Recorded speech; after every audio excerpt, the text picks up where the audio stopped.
गर्मियाँ जस्ट आने ही वाली हैं और आइसक्रीम बिजनेस के लिए ये जो सीज़न होता है गर्मी का, ये पीक सीज़न होता है, पीक बिजनेस का सीज़न होता है। तो इस समय में बहुत सारे आइसक्रीम बिजनेस एस्पिरेंट्स अपने अपने आइसक्रीम बिजनेसेस खोलने की तैयारी में हैं और ऐसे में सबके मन में ये क्वेश्चन होता है कि कौन सी मशीन खरीदी जाए। कोठी मशीन ठीक है, बैच फ्रीज़र ठीक है।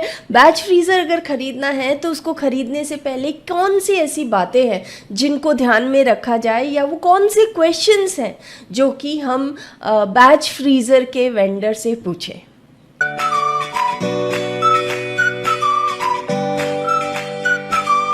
हाय, मेरा नाम नीरा पांडे है और आज अपने इस वीडियो में मैं बात करूंगी वो इम्पॉर्टेंट क्वेश्चंस जो हमें बैच फ्रीज़र खरीदने से पहले पूछने चाहिए।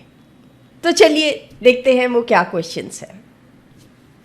पहला, यूजुअली जब हम बैच फ्रीज़र ख़रीदने जाते हैं और हम वेंडर्स से कांटेक्ट करते हैं तो वेंडर्स जब हमें जानकारी देते हैं बैच फ्रीज़र्स के बारे में तो वो हमेशा बैच फ्रीज़र की कैपेसिटी को पर आवर कैपेसिटी के हिसाब से बताते हैं।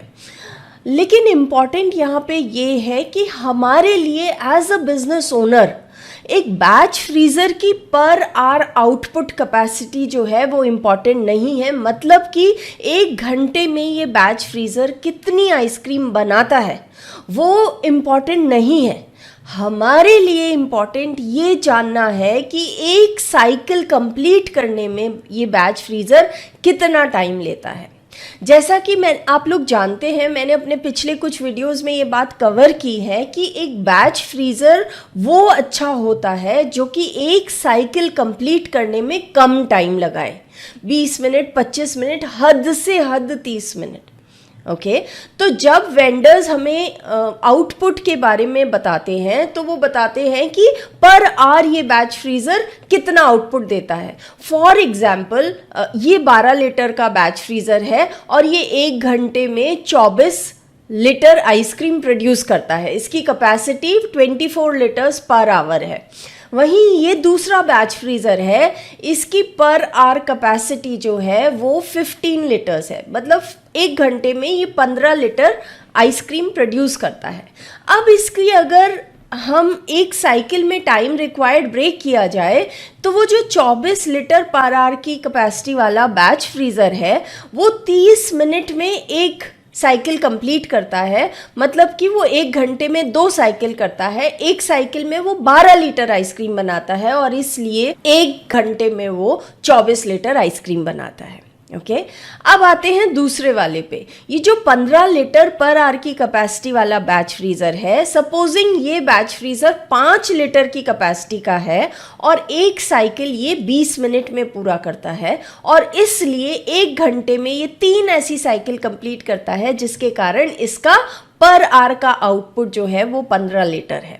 अब अगर हम सिर्फ बैच आउटपुट कैपेसिटी से देखेंगे तो हमें लगेगा कि पहला वाला बैच फ्रीज़र ज़्यादा अच्छा है, जबकि हकीकत ये है कि एफिशिएंसी के हिसाब से ये दूसरा बैच फ्रीज़र जो है ये ज़्यादा बेटर है, क्योंकि ये एक साइकिल में सिर्फ 20 मिनट लेता है और जितना कम टाइम एक बैच फ्रीज़र एक साइकिल में लेता है उतना ही अच्छा वो बैच फ्रीज़र है, क्योंकि आपकी आइसक्रीम की क्वालिटी उतनी ही अच्छी बनेगी।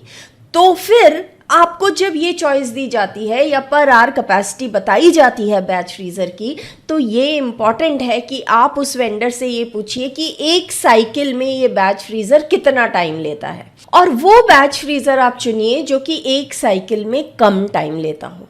सेकंड पॉइंट, इस मशीन का कंप्रेसर जो है उसकी कैपेसिटी कितनी है और वो कौन सी कंपनी का है, वारंटी के अंदर क्या क्या कवर्ड है और कितने समय की वारंटी है।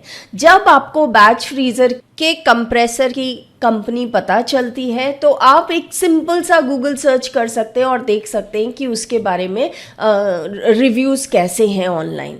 अगर अच्छे रिव्यूज़ हैं तो वो अच्छा कंप्रेसर है और आप उसके साथ में जा सकते हैं। दूसरा, आपको ये चेक करना है कि इसकी वारंटी कितने समय की है और क्या क्या कवर्ड है।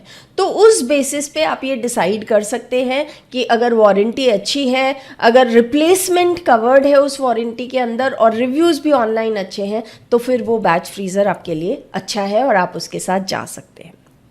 तीसरा पॉइंट जो आपको कंसिडर करना चाहिए वो ये कि ये वर्टिकल बैच फ्रीज़र है या ये हॉरिजॉन्टल बैच फ्रीज़र है। तो बैच फ्रीज़र्स के अंदर बैरल होते हैं स्टील के, जिसके अंदर जो लिक्विड आइसक्रीम है वो डाली जाती है और फिर उस बैरल के अंदर आइसक्रीम फ्रीज़ होती है और फिर वो -8 से -10 डिग्री सेल्सियस की आइसक्रीम जो है वो बाहर निकल के आती है। तो अब ये जो बैरल्स होते हैं ये वर्टिकल हो सकते हैं यानी कि सीधे खड़े हुए, या फिर ये हॉरिजॉन्टल हो सकते हैं। तो आपके लिए बेटर है कि आप हॉरिजॉन्टल बैरल वाले बैच फ्रीज़र के साथ जाएं, न कि वर्टिकल वालों के साथ। रीज़न सिंपली ये है कि वर्टिकल बैच फ्रीज़र्स की जो टेक्नोलॉजी है वो स्लाइटली आउटडेटेड है और वर्टिकल बैच फ्रीज़र्स का एफिशिएंसी उतना अच्छा नहीं है।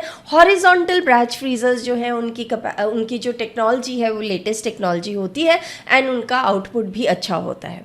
सो choose horizontal barrels over vertical barrels. And fourth and the most important one is this कि आप ये जानिए कि जिनसे आप ये बैच फ्रीज़र्स खरीद रहे हैं वो वेंडर मैन्युफैक्चरर है या एक ट्रेडर या मिडलमैन है। सो आज मार्केट में बहुत सारी चाइनीज़ बैच फ्रीज़र्स भी आपको मिलेंगे। यूजुअली जो लोग चाइनीज़ बैच फ्रीज़र्स में डील करते हैं वो बाहर से चाइना से ये बैच फ्रीज़र्स मंगवाते हैं और इंडियन मार्केट में कुछ कमीशन लेके उसको बेच देते हैं। लेकिन इन बैच फ्रीज़र्स के साथ जाने में प्रॉब्लम ये है कि फिर आपको रिप्लेसमेंट मिलना बहुत मुश्किल है। अगर कोई पार्ट ख़राब होता है, कोई छोटा सा नॉब खो जाता है, कुछ भी प्रॉब्लम आपकी मशीन में आती है छोटी मोटी, तो फिर आपको उसका रिप्लेसमेंट मिलना, स्पेयर पार्ट का रिप्लेसमेंट मिलना बहुत मुश्किल है। तो इसके लिए इम्पॉर्टेंट है कि आप मैन्युफैक्चरर के से बैच फ्रीज़र खरीदिए और ना कि किसी मिडलमैन से या ट्रेडर से। ये मैं अपने पर्सनल एक्सपीरियंस से भी बता रही हूँ बिकॉज मैंने 2 बैच फ्रीज़र्स खरीदे थे एंड अनफॉर्चुनेटली मैंने वो बैच फ्रीज़र्स जो है वो मिडलमैन से ख़रीद लिए और जब विद इन अ ईयर मेरे कुछ नॉब्स उसके खो गए and I started looking for a replacement या मैं वो स्पेयर नॉब्स जब मैं उन वेंडर से मांगने गई तो उन्होंने सीधा हाथ खड़ा कर दिया कि ये हमारे पास नहीं है, ये नहीं मिल सकता। और मेरी 3 लाख की 2 मशीन्स थी ऐसी जो कि पूरी वेस्ट गई।